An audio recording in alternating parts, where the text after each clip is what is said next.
नमस्कार. लेख क्रमांक 235. 22 ऑगस्ट. साकार ध्यान. एकनाथ महाराजांचा विशेष हातखंडा की जो अत्यंत विषयी आहेत, वासनेने बरबटलेले आहेत, अशांना अलगद उचलून सन्मार्गावर आणायचे आणि निर्धास्तपणे पुढं सोडायचं, बोट सोडून द्यायचं.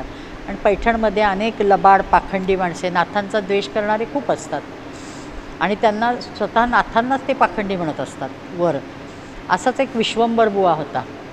विश्वंभर बाबा म्हणायचे, बुवा म्हणायचे काही, म्हणजे पण तो माणूस फार रंगेल आणि स्त्रैण्य असतो आणि तो नाथांना भयंकर म्हणजे शिवीगाळच करत असतो, तिरस्कार करत असतो आणि पाखंडी म्हणत असतो.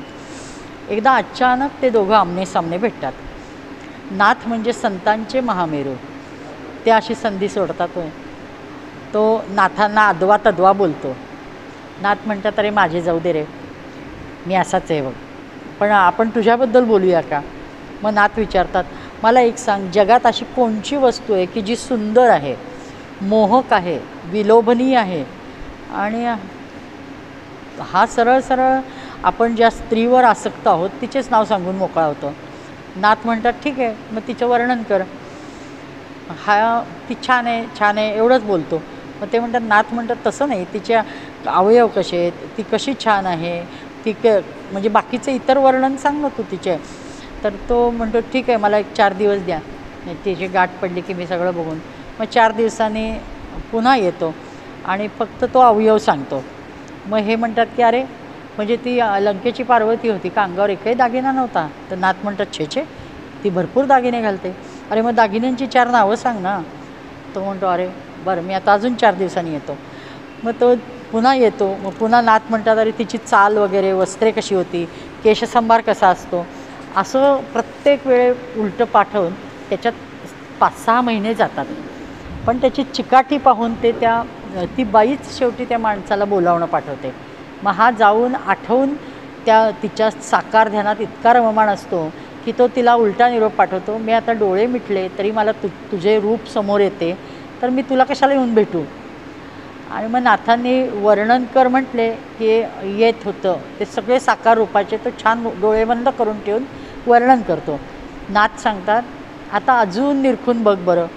आता त्याला आणखीन तेजस्वी, तीच बाई अजून तेजस्वी दिसते, अजून नीट दिसते. मग नाथ म्हणतात, थांब अजून एकदा पुन्हा बघ बरं डोळे.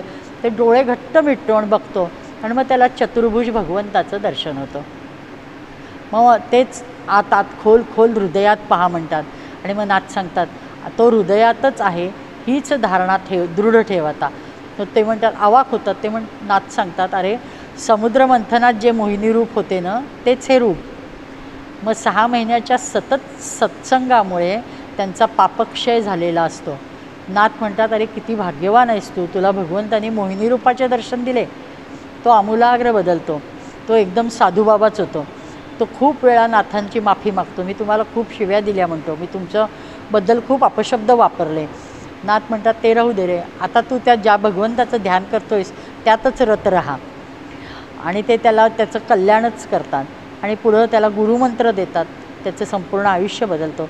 विश्वंभर बाबा म्हणून ते प्रसिद्ध होतात.